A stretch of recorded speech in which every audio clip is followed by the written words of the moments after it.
see, what Toby couldn't see, but what Grandma saw, was that there was a 10-foot waterfall coming that they were going to go over. That little skinny Grandma let go of the wagon box. She threw herself down over that little boy. She threw herself on top of him and she grabbed on the ridge, and he could see that that fire had changed direction. The wind had changed direction, and the fire was blowing down into the holler. And old Doc Brown knew that there was a woman and 6 kids were going to die that day. Well, this road about 5 miles out of town.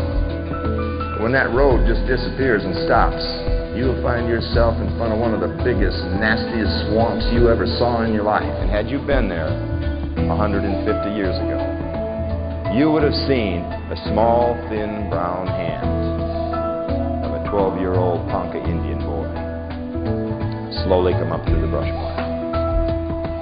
He reached up and he grabbed a hold of one of the eagle's feet.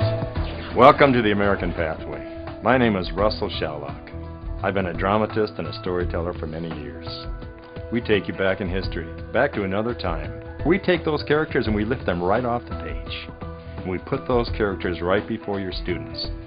The stories we tell are as fresh today as they were back when they were told. Oh, the people were a little bit different. They wore different clothes, but they battled the same kind of problems that your students battle on a daily basis. Conflict resolution, tolerance and intolerance. All of these things are part of the stories of life that your students will draw strength from. And he thought to himself, if I could just get a few of the hairs off the back of that grizzly bear. Because you see, a grizzly bear, a full-grown grizzly bear, the hair on their back, it's kind of silver-tipped looking.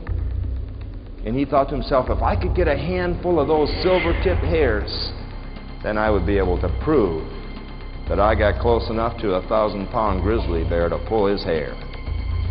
Now, I don't know about you, but I'm thinking that boy's just a little bit nuts at this point in the story. We've been before many different groups. Elementary, middle, high schools, campouts, Boy Scout groups, just about any place where anybody would love to hear an action-packed story.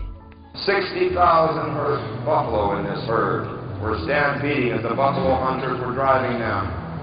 60,000 of them were stampeding, and they came right up to that stand of trees and then just split around the stand of trees. And the alkali dust clouds came up so thick that he could hardly breathe.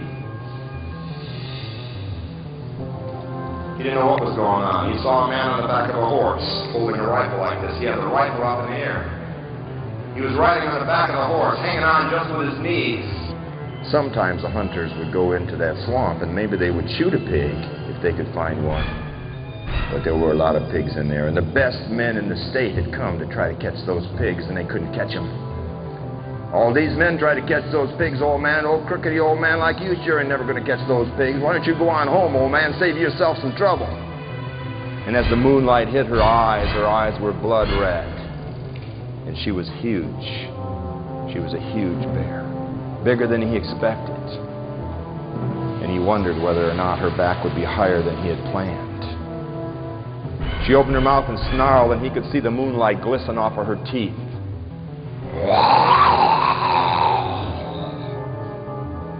And he thought to himself, maybe I shouldn't do this. And he no sooner had that thought, and she dropped down onto all 4 feet and walked right straight in. We bring many artifacts, animal furs, even a buffalo robe and an elk skin. You know, the characters in our stories are about as different as this hat. You know something? I might even show up in a hat like this one. Oh, the year may be 1850. It may be somewhere along the Oregon Trail. And in storytelling fashion, we may just be sitting around the campfire. You know, why don't you pull up a rock and sit down? I got a story to tell you.